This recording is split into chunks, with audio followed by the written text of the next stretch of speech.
मैं हूं आपके साथ नेहा दुबे। एपीएन के लोकप्रिय कानूनी प्रोग्राम लीगल हेल्पलाइन में आप सभी का बहुत स्वागत है। इसमें हमारे कानूनी विशेषज्ञ रोजमर्रा की जिंदगी की समस्याओं से जुड़े कानूनी मसलों पर आपकी शंकाओं का समाधान करते हैं। आप फोन करके कानूनी राय ले सकते हैं। और आज जो हम जेल और कैदियों से जुड़े कानून की बात करेंगे, हम आपको गिरफ्तार व्यक्तियों के हक के बारे में बताएंगे। भारत के संविधान के तहत एक आरोपी व्यक्ति के कुछ मौलिक अधिकार होते हैं। ये अधिकार सभी को दिए गए हैं, भले ही किसी व्यक्ति पर किसी अपराध का आरोप ही क्यों ना लगा हो। जब तक अपराध सिद्ध नहीं हो जाता तब तक अपराध के आरोपी व्यक्ति के कुछ अधिकार होते हैं। पुलिस किसी को मनमर्जी तरीके से गिरफ्तार नहीं कर सकती है। उसे गिरफ्तारी के लिए पूरी कानूनी प्रक्रिया अपनानी होती है, वरना गिरफ्तारी गैर कानूनी मानी जाती है, जिसमें पुलिस पर एक्शन भी लिया जा सकता है। अगर पुलिस किसी को गैर कानूनी तरीके से गिरफ्तार करती है तो ये न सिर्फ भारतीय दंड संहिता यानी सीआरपीसी का उल्लंघन होगा, बल्कि भारतीय संविधान के अनुच्छेद 20, 21 और 22 में दिए गए मौलिक अधिकारों के भी ये खिलाफ है। मौलिक अधिकारों के उल्लंघन पर पीड़ित पक्ष संविधान के अनुच्छेद 32 के तहत सीधे सुप्रीम कोर्ट जा सकता है। सुप्रीम कोर्ट ने डीके बसु बनाम पश्चिम बंगाल राज्य और योगेंद्र सिंह बनाम उत्तर प्रदेश राज्य के मामले में पुलिस गिरफ्तारी से संबंधित कानून का विस्तार से वर्णन किया। इसके मुताबिक सीआरपीसी की धारा 50(1) के तहत पुलिस को गिरफ्तार किए गए व्यक्ति को गिरफ्तारी का कारण बताना होगा। दूसरा ये है कि अरेस्ट मेमो में गिरफ्तार किए गए व्यक्ति से भी हस्ताक्षर करवाना होगा। सीआरपीसी की धारा 50(1) के मुताबिक गिरफ्तार किए गए व्यक्ति को अधिकार होगा कि वह अपनी गिरफ्तारी की जानकारी अपने परिवार या रिश्तेदार को दे सके या फिर जानकारी पुलिस को दे। इनके अलावा गिरफ्तार व्यक्ति और भी कई उसके अधिकार होते हैं। ये तो थी गिरफ्तारी हुए व्यक्ति के हक से जुड़ी बुनियादी कानूनी जानकारी। और ऐसे में और ज्यादा जानकारी और सलाह देने के लिए हमारे साथ इस वक्त कानूनी विशेषज्ञ प्रभात सिंगल जी जुड़ गए हैं, जो कि अधिवक्ता हैं। वो हमें बताएंगे कि आखिर और कौन कौन से अधिकार किसी भी गिरफ्तार किए हुए व्यक्ति के हो सकते हैं। बहुत स्वागत है सर आपका हमारे खास कार्यक्रम में। जी, तो कानूनी जानकारियां तो प्रभात जी आपको देंगे ही। अगर आपका भी कोई सवाल है तो आप फोन करके हमारे खास कार्यक्रम का हिस्सा बन सकते हैं। फोन करके कानूनी सलाह ले सकते हैं। विषय आपको एक बार फिर से हम दिखा रहे हैं, आरोपी के क्या है कानूनी हक। इस बारे में आज हम तफसील से चर्चा करेंगे। 7065013841 यह हमारा नंबर है। दूसरा नंबर हमारा है 8377009636। इन दोनों ही नंबर्स पर आप कॉल करिए और फोन करके आप कानूनी राय ले सकते हैं, कानूनी सलाह ले सकते हैं। प्रभात जी लगातार हमारे साथ जुड़े हुए हैं। प्रभात जी, सबसे पहला सवाल मेरा यही है, क्योंकि गिरफ्तारी के तुरंत बाद क्या कानूनी प्रक्रिया होती है? मसलन सीआरपीसी की धारा 41(b) के मुताबिक पुलिस को अरेस्ट मेमो तैयार करना होगा, जिसमें गिरफ्तार करने वाले पुलिस अधिकारी की रैंक, गिरफ्तारी करने का टाइम और पुलिस अधिकारी के अतिरिक्त प्रत्यक्षदर्शी के हस्ताक्षर होंगे। क्या कुछ प्रक्रिया होती है, सबसे पहले हमें ये बताएं। देखिए, गिरफ्तारी जो है उसकी जो पावर्स दी हुई हैं वो सेक्शन 41 सीआरपीसी में दी हुई है जी। गिरफ्तारी के बाद एक्यूज पे कुछ बेसिक राइट्स क्रिएट होते हैं, जो एक पुलिस ऑफिसर को, एक तो उसको जिस कारण से उसे गिरफ्तार किया जा रहा है उसकी सारी डिटेल देनी पड़ती है कि वो उसे क्यों गिरफ्तार कर रहा है। 41D में वो अपने किसी भी अपनी चॉइस के अधिवक्ता से वो बात कर सकता है और उसके किसी फैमिली मेंबर को भी उन्हें इंफॉर्मेशन देना या उसके किसी नॉमिनेटेड व्यक्ति को जिसको एक्यूज चाहेगा इंफॉर्मेशन देना गिरफ्तारी की मैंडेटरी है। और वो किस जुरिडिक्शन में गिरफ्तार हुआ है और कहाँ उसकी पेश किया जाएगा सब बताना जरूरी होता है जी। ये उसके अलावा जो एक बड़ी इंपॉर्टेंट चीज है कि सेक्शन 54 में वर्ड यूज हुआ है शैल, मतलब उसका मेडिकल एग्जामिनेशन होना भी जरूरी है, जिसकी उसकी एक कॉपी जो है मेडिकल एग्जामिनेशन की जो मेडिकल ऑफिसर होगा या अगर उसकी एब्सेंस में जो रजिस्टर्ड मेडिकल प्रैक्टिशनर होगा वो उसकी एक कॉपी एक्यूज को देगा जी। चलिए, इस बीच हमारे ये साथ उसके एक basic rights खास हैं। दर्शक फोन लाइन पे जुड़ गए हैं सर, और उनसे बातचीत कर लेते हैं, फिर हम इस कार्यक्रम को आगे बढ़ाते हैं, इस चर्चा को आगे बढ़ाएंगे। पुनीत जी इस वक्त हमारे साथ जुड़े हुए हैं। पुनीत जी, बहुत स्वागत है आपका, अपना सवाल पूछिए। हाँ जी मैम, मैं पुनीत शर्मा बोल रहा था। जी। मुझे ये जानना था मैम कि हमारे जो भाभी हैं वो हमारे 5.5 साल पहले गई हुई थी और उन्होंने हमारे खिलाफ आज तक कोई कार्रवाई नहीं करी थी, लेकिन अभी 1 महीने पहले ही हमने उन्हें सेक्शन 9 का मुकदमा डाला था उन्हें वापस लाने के लिए। उसके खिलाफ उन्होंने हमारे ऊपर दहेज के फर्जी धाराओं में मुकदमा करा दिया। धारा 323, 406, 354 ख, 377, 313, 506 और दहेज प्रतिशत अधिनियम की धारा 3-4 के तहत हमारे घर के 5 मेंबरों के खिलाफ उन्होंने फर्जी मुकदमा करा दिया। 5 साल से कुछ भी कोई कार्रवाई नहीं की थी, लेकिन हमने सेक्शन 9 का मुकदमा डाला, उसी के खिलाफ तुरंत उन्होंने दहेज का हमारे खिलाफ कार्रवाई कर दी उन्होंने। ठीक है, अब आप क्या चाहते हैं? अब हम ये चाहते हैं कि हमें पुलिस जो है परेशान कर रही है, वो ये कह रही है कि हम आपको अरेस्ट करेंगे और ये करेंगे वो करेंगे, पुलिस हमें परेशान कर रही है। जी प्रभात जी, इसका समाधान बताइए, अब क्या किया जाए आगे? देखिए, ऐसा है, जो आपने धाराएं बताई हैं, एक उसमें 313 आईपीसी का आपने जिक्र किया। 313 आईपीसी में होता है कि आप जो है कोई टर्मिनेशन ऑफ प्रेगनेंसी फोर्सफुली करा दें, that is a serious offence और वो जो है पनिशेबल मोर देन 7 years है। उस सिचुएशन में पुलिस आपको अरेस्ट कर सकती है, क्योंकि जो अमेंडमेंट आया है वो ये है कि 41 सेक्शन 41 में 7 साल तक के पनिशेबल ऑफेंसेस में अनलेस अंटिल 41 बी की सर्कमस्टांसेस अराइज नहीं होते हैं तब तक, या 41 ए के नोटिस का वायलेशन नहीं होता है, तब तक पुलिस को अरेस्ट नहीं करना चाहिए, पुलिस अरेस्ट नहीं कर सकती। ओनली जब वहां पे वायलेशन होता है, जब सर्कमस्टांसेस 41 बी के अराइज होते हैं या 41 ए के नोटिस का वायलेशन होता है। यहाँ जो आपका ऑफेंस बन रहा है उसके अंदर जो इन्फेंटिसाइड का ऑफेंस है, फीटिसाइड का सॉरी, वो जो है वो सीरियस नेचर का है और इसका सेक्शन 9 से जो आपका रेस्टिट्यूशन ऑफ कंजुगल राइट्स का चल रहा है मैटर, उसका उससे कुछ भी लेना देना नहीं है, दोनों प्रोसीडिंग्स इंडिपेंडेंट है। जी बिल्कुल, तो इसी के साथ आप समझ गए होंगे प्रभात जी कि आखिर आपको अब कौन सा रास्ता अख्तियार करना है। आपसे मैं जानना चाहूंगी सर, मुझे ये बताइए, क्योंकि आज हम बात कर रहे हैं जी, क्योंकि आज हम बात कर रहे हैं कि गिरफ्तारी अगर हो, किसी पर भी आरोप हो और वो सिद्ध ना हुआ, उसकी गिरफ्तारी अगर हो जाती है, तो गिरफ्तार व्यक्ति की कानूनी मदद के साथ जुड़े प्रावधानों के बारे में भी हमें बताइए कि वो किस तरह से अपनी मदद कर सकता है। प्रभात जी, आपसे दरअसल हम समझना चाहेंगे कि गिरफ्तार व्यक्ति की कानूनी मदद से जुड़े प्रावधानों के बारे में आप बताएं।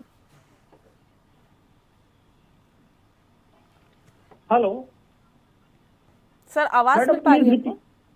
अब आ रही है आपकी आवाज? जी सर, मैं एक बार फिर से अपना सवाल दोहरा देती हूँ। सवाल यही कि गिरफ्तार व्यक्ति की कानूनी मदद से जुड़े प्रावधानों के बारे में आप बताएं। गिरफ्तार व्यक्ति के सबसे पहले यह है कि अगर वो उसको जो उसके रिलेटिव को सूचना दी जाएगी, उसका मेडिकल एग्जामिनेशन करा जाएगा, वो अपनी चॉइस के एडवोकेट से कांटेक्ट कर सकता है और उसको सारा ग्राउंड ऑफ अरेस्ट उसको बताया जाएगा। देयर आफ्टर वो अपना जो उसकी जो मदद के लिए उसका जो काउंसिल है, तो जब उसको मजिस्ट्रेट के सामने पेश किया जाएगा, मजिस्ट्रेट उसको अगर पुलिस कस्टडी में भी रिमांड दे सकता है उसकी, और उसको जो है वो जुडिशियल कस्टडी में भी उसकी रिमांड कर सकता है। अगर इन केस वो नॉन बेलेबल ऑफेंस का एक्यूज्ड है, तो पुलिस ऑफिसर उसको ये इंटीमेट करेगा कि आप बेलेबल ऑफेंस के एक्यूज्ड हैं, आप अपने श्योरिटी बॉन्ड देकर दे सकते हैं और आप रिलीज हो सकते हैं। ये उसको एक मैंडेटरी रिक्वायरमेंट है, उसको ये इन्फॉर्म करना। These are the rights of the accused. मतलब ये तो एक तरीके से हेल्प करने वाले वो हैं जो प्रोविजन जो है एक्ट में सीआरपीसी में प्रोवाइडेड है। जी प्रभात सिंगल जी, ये भी बताइए जमानत के क्या कुछ अधिकार है और अग्रिम और सामान्य जमानत क्या होती है? अग्रिम, देखिए, सामान्य जमानत 2 प्रोविजंस में होती है, 436 सीआरपीसी और 437 सीआरपीसी। 436 सीआरपीसी और 437 सीआरपीसी में और जो एंटिसिपेटरी बेल होती है जो अग्रिम जमानत होती है वो होती है 438 सीआरपीसी में। 413 बेसिक डिफरेंस ये है 436, 437 और 438 में कि 436 और 437 में आपको अपने आप को जुडिशियल कस्टडी में या पुलिस कस्टडी में जाना पड़ेगा, और वहां आपको उस पुलिस कस्टडी और judicial custody both are equivalent to arrest. और उसके अलावा लेकिन 438 में एंटिसिपेटरी बेल में आपको कस्टडी में जाने की जरूरत नहीं है। आप merely on the filing of FIR आप अपने बिना कस्टडी में जाए, कोर्ट की या पुलिस की कस्टडी में बिना जाए आप अपनी बेल मूव कर सकते हैं। और वो बेल अगर आपको मिल जाती है तो वो bail even after filing of the chargesheet 438 में एंटिसिपेटरी बेल वो इफेक्टिव रहती है। This is the basic difference. जी प्रभात जी, क्या गिरफ्तार किए गए व्यक्ति की मेडिकल जांच जरूरी होती है, और क्या गिरफ्तारी से पहले जांच होती है क्या? जी हाँ, गिरफ्तार व्यक्ति की सेक्शन 54 में वर्ड यूज हुआ है शेल, ये मैंडेटरी है, और उसको कराने के बाद ही वो व्यक्ति जो है उसको आप जुडिशियल मजिस्ट्रेट के सामने 167(2) के रिमांड के लिए पेश कर सकते हैं। जी प्रभात जी, गिरफ्तारी के बाद कितनी देर तक पुलिस हिरासत में रख सकती है, और उसकी समय सीमा के खत्म होने के बाद पुलिस की क्या कुछ जिम्मेदारी होती है? देखिए, वो 57 सीआरपीसी में पुलिस जो है 24 घंटे से ऊपर किसी भी व्यक्ति का डिटेंशन नहीं कर सकती किसी भी कैपेसिटी में। अगर वो किसी अपराध का दोषी मानती है पुलिस, तो 24 घंटे के भीतर उसे मजिस्ट्रेट के सामने, जो जुडिशियल मजिस्ट्रेट जिसके जुरिडिक्शन में वो पुलिस स्टेशन आता होगा उसके सामने पेश करना पड़ेगा। अगर वो इन केस अवेलेबल नहीं है तो जो भी नियरेस्ट जुडिशियल ऑफिस मजिस्ट्रेट होगा उसके सामने उसे पेश करना पड़ेगा, और वो उसकी कस्टडी डिसाइड करेगा। जी प्रभात जी, नॉन कॉग्निजेबल ऑफेंस यानी असंज्ञेय अपराधों के मामले में गिरफ्तार व्यक्ति के क्या कुछ हक होते हैं? नॉन कॉग्निजेबल ऑफेंस के सिचुएशन में जहां कोई व्यक्ति अगर अरेस्ट होता है तो पुलिस को सेक्शन 50 में, अगर वो 41 में अरेस्ट करती है तो उसको ये बताना पड़ेगा कि आप नॉन कॉग्निजेबल ऑफेंस के अपराधी हैं, आप अपने श्योरिटी बॉन्ड अगर देते हैं तो आप तत्काल प्रभाव से रिहा कर दिए जाएंगे जमानत पर। तो ये नॉन कॉग्निजेबल ऑफेंस में एक्चुअली पुलिस को बिना वारंट के अरेस्ट करने की कोई पावर नहीं होती है। जी प्रभात जी, आरोपी पर केस पूरा होने पर उसके क्या कुछ अधिकार होते हैं?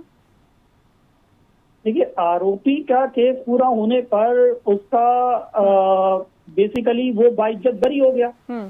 ऐसे सच तो लॉ में कोई अधिकार नहीं दिए होते हैं उसको, लेकिन फिर भी अगर देखिए दो तरह का, अगर वो बरी होता है फॉर एग्जाम्पल है, तो दो तरह का एक्यूटल होता है। एक एक्यूटल होता है क्लीन एक्यूटल, और एक एक्यूटल होता है in the absence of evidence.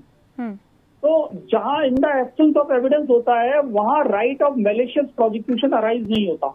जहां क्लीन एक्यूटल, जो लेट से गवाह जो है अगर केस को प्रूव ही ना कर पाए या केस फर्जी ही पाया जाए किसी तरह से, वो क्लीन एक्यूटल की श्रेणी में आता है। ये केस टू केस डिपेंड करता है, ये जजमेंट के पेरूज करने के बाद ही पता चलता है कि ये एक्यूटल क्लीन है या for the in the absence of evidence हुआ है। तो उस सिचुएशन में अगर क्लीन एक्यूटल है तो मैलिशियस प्रोसिक्यूशन का सिविल में अपने डैमेजेस के लिए कोई भी अपराधी वो एक्यूज केस ला सकता है। इसके अलावा वो 211 का आईपीसी का केस भी संबंधित न्यायालय में, जिस न्यायालय से एक्यूटल हुआ उसी न्यायालय में संस्थित कर सकता है। जी प्रभात सिंघल जी, महिलाओं की गिरफ्तारी को लेकर भी कहीं ना कहीं सवाल उठते हैं, और महिलाओं की गिरफ्तारी के संबंध में क्या कुछ दिशा निर्देश हैं? महिलाओं की गिरफ्तारी के लिए बड़े क्लियर प्रोविजंस हैं कि कोई भी महिला आफ्टर सनसेट, सूरज ढलने के बाद और सूरज उदय होने तक उसको गिरफ्तार नहीं किया जा सकता। लेकिन फिर भी अगर कोई बहुत इमरजेंसी है और अरेस्ट करना जरूरी है तो उसके लिए जो कंसर्न पुलिस ऑफिसर है वो संबंधित जुडिशियल मजिस्ट्रेट से उसका अरेस्ट वारंट लेगा और वो जो है महिला पुलिस अधिकारी ही उसे अरेस्ट कर सकती है। कोई अगर कोई पुरुष पुलिस अधिकारी है भी तो वो उसे छू नहीं सकता, सिर्फ सूचना दे सकता है कि आप एक तरीके से गिरफ्तार हो चुकी हैं आप, लेकिन वो उसको पकड़ने के लिए, उसको फिजिकली अप्रीहेंड करने के लिए महिला पुलिस अधिकारी के आने का इंतजार करेगा। जी प्रभा जी, निजता का अधिकार और गैर कानूनी तलाशी के खिलाफ सुरक्षा के अधिकार क्या है? जो सर्च है जी, निजता का अधिकार, वहां पर कोई भी सर्च जो है वो आप पुलिस दो सर्कमस्टांसेस में करती है जी, या तो वो किसी एक्यूज को पकड़ने जाए, लेकिन पुलिस जो सर्च भी करेगी वो बिना सर्च वारंट के नहीं करेगी। बिना सर्च वारंट के आप सर्च नहीं करेंगे और मजिस्ट्रेट को, और अगर इन केस अगर आप कोई एक्यूज 41 में अरेस्ट करते हैं, सेक्शन 41 में, और उसकी सर्च लेते हैं तो उसे आप अप्राइज कराएंगे कि क्या आप अपनी सर्च हमारे सामने देना चाहते हैं या किसी मजिस्ट्रेट के सामने देना चाहते हैं। अगर वो व्यक्ति कहता है कि मैं मजिस्ट्रेट के सामने सर्च देना चाहता हूं, तो पुलिस अधिकारी की जिम्मेदारी बनती है कि वो उसको संबंधित मजिस्ट्रेट, जो नियरेस्ट मजिस्ट्रेट हो, उसके पास लेकर जाए और उसके सामने उसकी सर्च ली जाए। जी जी, बहुत शुक्रिया आपका प्रभात सिंघल जी। आपने बहुत तफसील से, बहुत विस्तार से आरोपी के क्या कुछ हक है इसके बारे में हमें जानकारी दी, हमारे दर्शकों को जानकारी दी। आपका बहुत बहुत शुक्रिया इस खास कार्यक्रम में जुड़ने के लिए। इसी के साथ लीगल हेल्पलाइन में इतना ही। मुझे दीजिए इजाजत। नमस्कार।